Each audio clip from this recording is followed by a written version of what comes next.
wonder why curling up with a good book feels so good? It's not just cozy, it's cognitive. Today we're sitting down with a publisher to uncover how reading builds better brains. Welcome back to Stir the Coco. If you're new here, bienvenidos. That is welcome in Spanish. I am your host, Posh Teacher. Our show is about anything and everything that makes your coco, your brain, feel fantabulous. Follow us on YouTube on Stir the Coco with myself, Posh Teacher, and here at BCTV. Before we begin, I would like to give an Hola shout out to my BFF and Aunt Paula, who are huge readers. Your coco is loving it. Experts have long known that reading skills develop before the first day of kindergarten, but new research from the Harvard Graduate School of Education says reading skills may start developing as early as in the womb. Most people think reading starts once you start formal schooling or when you start singing the ABCs, says Nadine Gabb, Associate Professor of Education at Harvard School of Education. Reading skills most likely start developing in utero because the fundamental milestone skill for learning to read, which is sound and language processing, begins then. Other fascinating research shows that a strong family literacy environment may literally reshape the brains of kids who are predisposed to dyslexia. Every parent and grandparent needs to read to their young children and talk about sounds, words, and stories. But this may be especially important for parents who have dyslexia or who have an older child with dyslexia. And while these practices may feel uncomfortable for adults who have struggled reading themselves, every bit helps, says Harvard Professor Gabb. We all know that reading is good for us. It can improve brain and memory function and keep your brain operating more effectively as you age.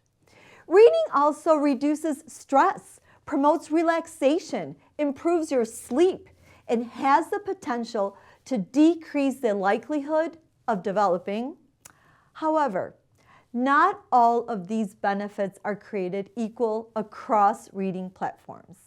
The battle between paper books and e-readers has largely been divided into two camps. Those who favor the sentimentality of a paper book versus those who want the practicality and convenience of an e-reader. But now science has stepped in, and in order to reap the greatest health benefits reading has to offer, research sides with, drumroll please, paper books. However, a conducted study in Norway's Stavanger University found that recall of a book's plot after using an e-reader was poorer than traditional books. Specifically, participants who read a short mystery on a Kindle were significantly worse at remembering the order of events than those who read the same story in paperback. Why did this happen, you ask? The study suggests that because our sense of touch is not engaged as strongly with an e-reader as it is with a print book, it does not support mental reconstruction of the story in the same way. According to the same study at Stavanger University, the brain reads by constructing a mental representation of the text based on the placement of the page in the book and the word on the page. To exercise the brain most effectively from reading and promote memory strength, the tactile experience of a book is very important. For example, the thickness of the pages in your hands as you progress through a story.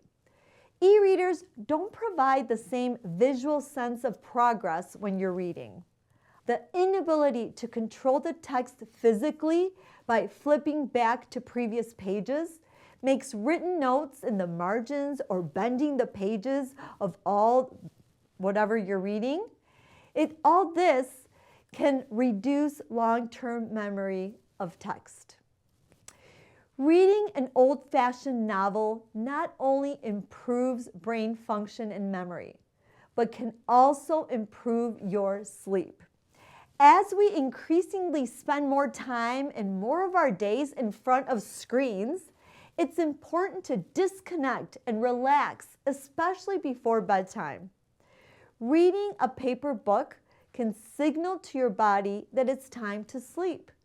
The screen of an e-reader does not have that same calming effect and can actually disrupt your sleep pattern. In fact, the blue light emitted by screens on cell phones, computers, televisions, and tablets restrain production of melatonin, the hormone responsible for controlling your sleep and wake cycle, or circadian rhythm. Reducing melatonin makes it harder to fall asleep and stay asleep, says Dr. Nick Patel. In order to reduce the risk of technology inhibiting your sleep cycle, give yourself at least 30 minutes away from your gadgets before you go to bed, suggests Dr. Patel. Well, off to our Spanish lesson. Here are 8 useful phrases related to reading. What are you reading? ¿Qué estás leyendo? ¿Qué estás leyendo? One more time. What are you reading? ¿Qué estás leyendo? Next, I like to read. Me gusta leer. Me gusta leer. One more time. Me gusta leer. Next one, read out loud. Lee en voz alta. Lee en voz alta. One more time. Lee en voz alta. Next one, oh, this book is interesting. Este libro es interesante. Este libro es interesante. One more time. Este libro es interesante. And our last phrase, I want to read more. Quiero leer más. Quiero leer más. One more time. Quiero leer más. Muy bien. We are off to meet our guest. Love is a lesson that doesn't end. It knows no conditions, so you better buckle in. Love keeps you on your toes. It never stops, only grows. Love isn't easy, it's a commitment, especially when they're being their most resistant. Love is finding the right seat so you can take a breath. But remember, love isn't lax, it always double checks. Check that your kids are in the right seat at nhtsa.gov/the right seat. Hello, everyone, and welcome back to Stir the Coco. I'm very excited to have our guest, Betsy Thorpe, and she has been in the book business for over 30 years, and we are very excited to talk to her. And well, we'd like to welcome to the show, Betsy. Thank you. Thank you for having me. This is fun. Well, first of all, I'm fascinated actually by all the things you have done, starting from when you were 21 years old and you were published in the New York Times. Yeah. Well, take us through your journey that led you into the book publishing world. Yeah. So when I was 21, I kept calling myself a writer, but I really hadn't written anything except for in journals and, papers at college. So I happened to get a meeting, kind of an informational meeting with somebody who worked at the New York Times. And he kind of threw his arms up at me and said, well, you can't call yourself a writer if you're not writing. So you've got to produce something. So we're running this series called Voices of a New Generation. And if you want to try to write an op-ed for the paper, then you can use that as your prompt and see what you come up with. So I'd just come back from my junior year abroad in London, and I thought that might make a good subject for an essay. And so I wrote it, and I was astonished when somebody called me and said that it was good enough to go in the paper. So I think that really helped my book publishing career, because I showed that I had some writing chops. But I really, it's just one of those happy coincidences that kind of launched me on my journey. So I started after college at Condé Nast magazines, which publishes Vogue and Vanity Fair and GQ and Gourmet magazine at the time, which is, I have 2 posters behind me, which are from Gourmet. And that was kind of a training program for people who would eventually land a job there, a permanent position. But I went from magazine to magazine when they had openings, when people went on vacation and they needed somebody to cover the desk. So I got to work at all the magazines, and it was amazing. And then I met my future ex-husband. I went to London to get my master's degree, and then I imported him to America, and the year after, and that's when I first started in book publishing. So I think with the combination of that one writing credit, the magazine experience, that allowed me to launch into book publishing. That is so exciting. And you know what? I have to ask you. So you got to write for Vogue? Did you get to work with Vogue? I wrote one caption. Oh, it's from Vogue. I know. I was not nearly chic enough to be there. And I did ride the elevator with Anna Wintour. You did? Yes, Oh, I did. Gosh, that is my dream. Oh my gosh. Yes, I'm just a preppy girl from Connecticut, so Well, you connect like the devil wears Prada. Right. It was pretty much that situation. So I didn't work at her desk, but I did work in the kind of home section of Vogue magazine. And then I got the stomach flu, and my career at Vogue was over. So that was, yes, it was terrible timing.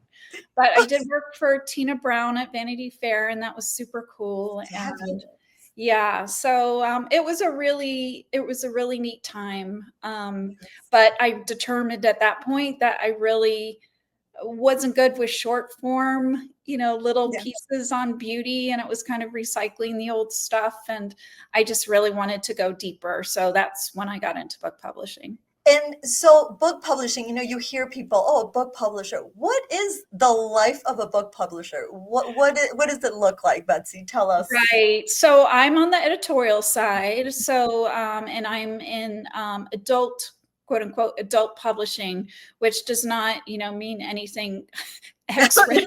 If you ask my high school students, they would right. So adult is anything 18 plus for the mature reader, and so then there's children's, which is picture books, early readers, middle grade, and YA books. So we're kind of separated out, even physically, in different publishing houses.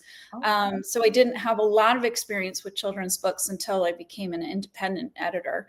But in book publishing, editors acquire books. So we're reading lots of proposals from literary agents.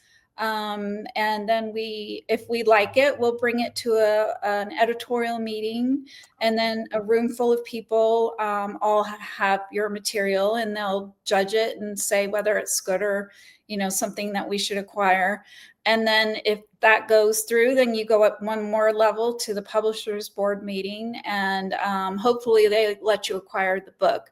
So then the book goes into contract, and then then hopefully the author delivers the book on time, and you edit the book, and then you help choose jackets and write the cover copy and the back cover copy, choose the right title. So the publisher's in charge of picking out the title. So authors are often disappointed that they might not get to keep the title that they like.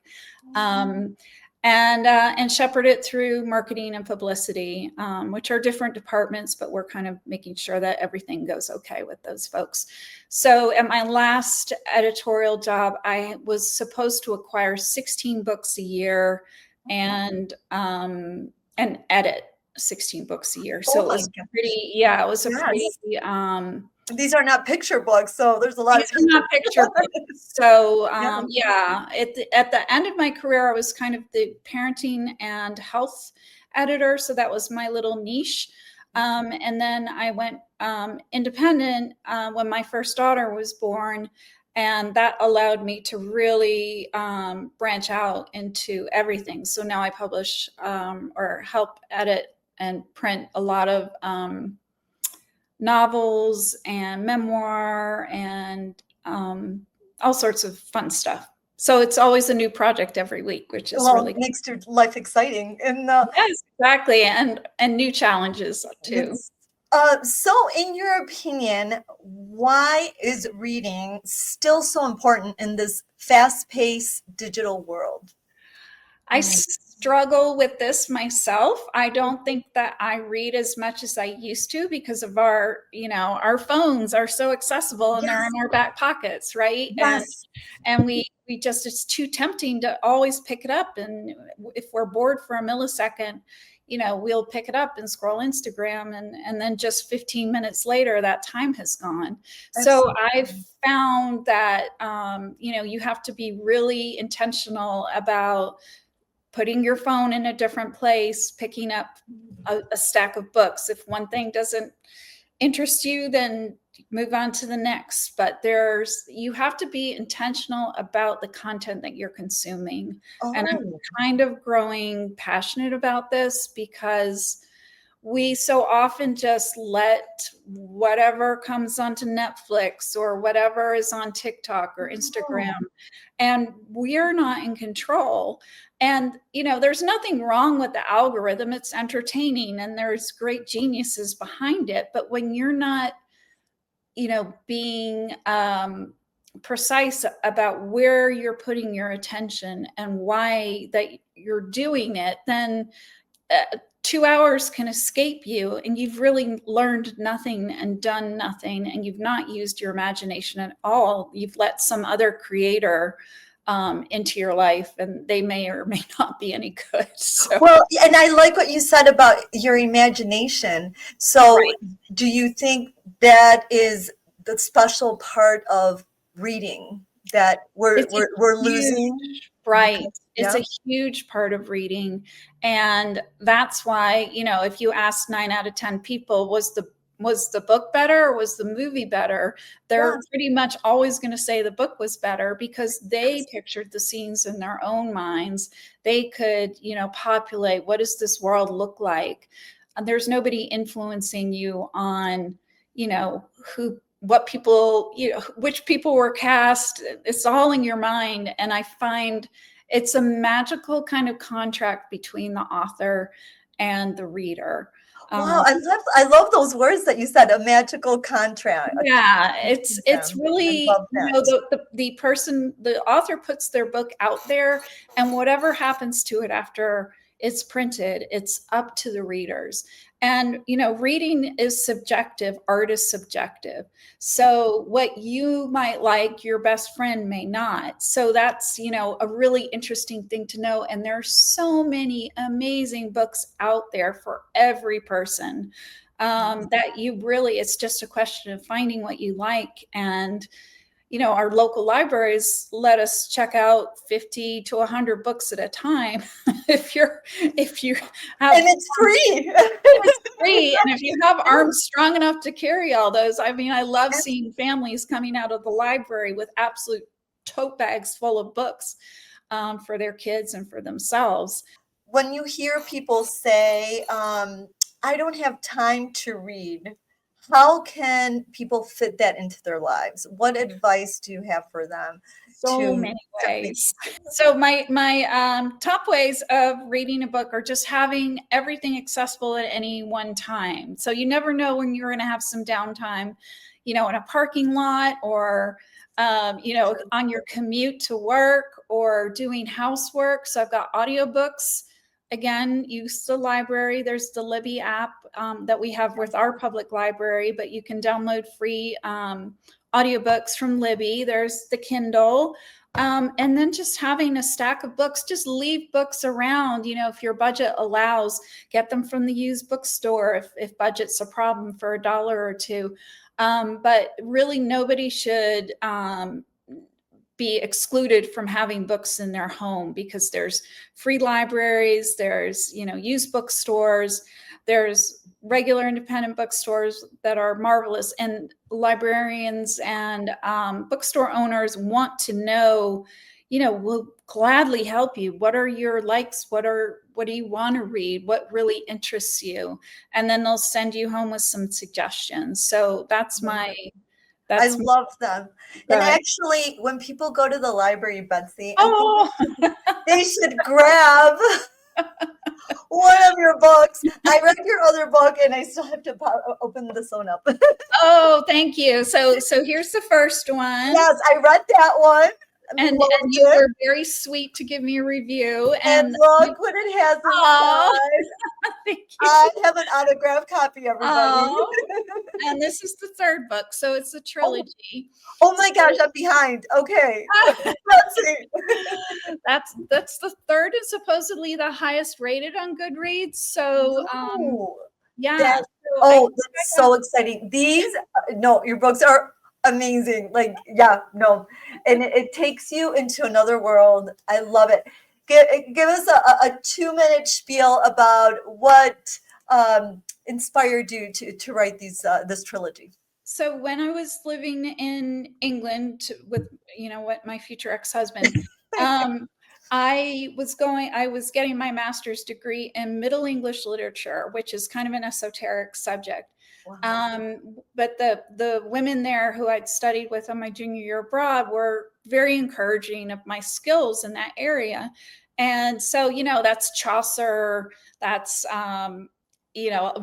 very hard to kind of understand Middle English. But I just loved it. I loved that whole era of knights and jousts and cover. Yeah.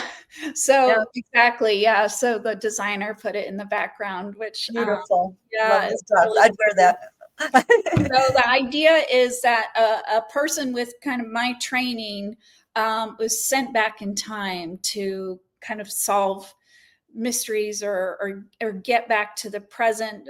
So the first one, she gets sent accidentally back in time, but then the Ladies of the Labyrinth, which is kind of the name of the series, they form to realize they've got this tool, they've got this magical labyrinth that takes them back in time. So then they start to target when they go back in time. So the second book is about finding a lost Leonardo da Vinci painting. And the third book is about meeting Shakespeare, and was Shakespeare actually a woman, or was he helped by a woman? And they keep finding evidence and little clues along the way about these things. So that allows them to go back and kind of solve some of these mysteries. I love how they go back. It's so cool. We won't ruin it, but oh my gosh, I thought that was genius. Thank you. I kind of equate it with, if people like Outlander, if they like time travel books, this is kind of similar, but it's not so violent, and it's more kind of lighthearted. There's romance involved, clearly, as you can. You have to have romance, yeah, definitely, and because it's fantasy. We have love triangles. So Absolutely. of course there's two men in love with our heroine. We love that. Well, if they look like this, Yeah, exactly. Well, Betsy, before we go, I have a tradition here. We have the manzana, the apple. So we have the manzana, and there is a question in here. So be ready. It's a surprise question. I'm ready. All right, Betsy, here's your question. If books are like workouts for the brain, Yes. which genre do you think is cardio and which genre is strength training? Ooh. Oh, I was just at the gym yesterday. Okay. I think that's a brilliant question. Well, I'm going to recommend, let's see, strength training. I'm sorry, I've got the sunlight pouring in. This is Bill Bryson at Home. This is a wonderful book that is, let's say, strength training. Okay. And it's all about kind of the different rooms of the house and how I love history and how they kind of all the inventions that happened in order to make our rooms that we enjoy today, like electricity and even cement and bricks. So it's fascinating. And I love Bill Bryson so much. He's written so many wonderful books. Cardio, I would say, get yourself, and Abby Jimenez. Jimenez. Yes, just for the summer. So that's the kind of book. It's romance, but there's some drama in there. And that's cardio because you want to keep going. It's kind of an endorphin high. Like flipping the pages. Yes, exactly. Well, then we have a phrase we're going to teach you in Spanish because we want to go read those books. So here's your phrase. Vamos a leer. That means let's go read. Vamos a leer. Muy bien, Betsy. Bravo. Gracias. De nada. Oh, good. Well, Betsy, it's been an honor to have you on the show and to open up people's minds, their coco, to the world of reading because we don't, it's a beautiful thing and we don't want to get too involved with our phones. Sometimes we want to open a book, right? Absolutely. Please keep reading. Do whatever you can to have books in your house. It's so important for children to fall in love with books and to find the books that they like because it does inspire them to be creative themselves. And that's really what we need in this world.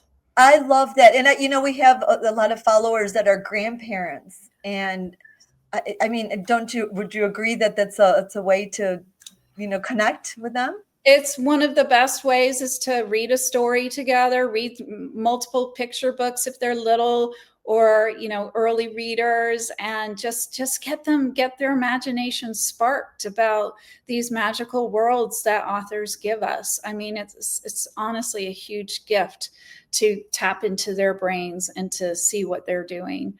And it's just, you'll have so many cool conversations with your grandchildren or with your children when you start engaging with them like that. Wonderful. Well, thank you so much, Betsy. Those words of wisdom. And I hope to see you again soon. Yes, thank you so much. Take care. Bye-bye. Adios. Adios.